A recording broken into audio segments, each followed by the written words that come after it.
আসসালামু আলাইকুম রহমতুল্লাহি ওবরাকাতু। বন্ধুরা কেমন আছেন? আজকে 2/7/2025 জাগিরমহল দারুল কোরআন নুরানি হাফিজিয়া মাদ্রাসার নুরানি বিভাগের মাসিক টিউটাল পরীক্ষা চলতেছে। আমরা দেখতে পাচ্ছি বাচ্চারা লিখতেছে। ইনশাল্লাহ দেখেন কত সুন্দর করে লিখতেছে বাচ্চারা। আরবি পরীক্ষা ছিল আজকে,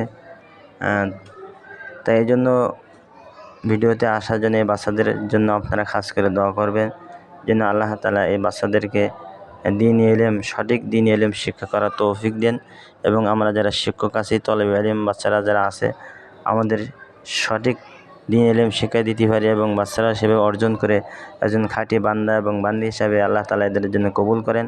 আমাদের জন্য আল্লাহ তাআলা খাঁটি বান্দা হিসেবে কবুল করেন। আর বিশেষ করে আমাদের মাদ্রাসার জন্য খাস করে দোয়া করবেন যেন এই মাদ্রাসা থেকে এই মাদ্রাসাটা দ্বীনি মারকাজ হিসেবে আল্লাহ তাআলা কবুল করেন। এই মাদ্রাসার যত বাচ্চা এবং শিক্ষক যারা আছে সকলের জন্য আল্লাহ তাআলা যেন খাস রহমত নাজিল করেন। এই জন্য সকলের কাছে দরখাস্ত, আল্লাহ তাআলা আমাদের সকলকে জন্য দ্বীনের বুঝ দান করেন এবং এটাই দোয়া যে এই ছোটো ছোটো বাচ্চাদেরকে আল্লাহ তাআলা যেন হক্কানি আলেম এবং আলেমা হিসেবে কবুল করেন, দ্বীনের জন্য কাজে লাগেন। সেই জন্য দোয়া চাই সকলের কাছে। আসসালামু আলাইকুম রহমতুল্লাহি ওয়া বারাকাতুহু।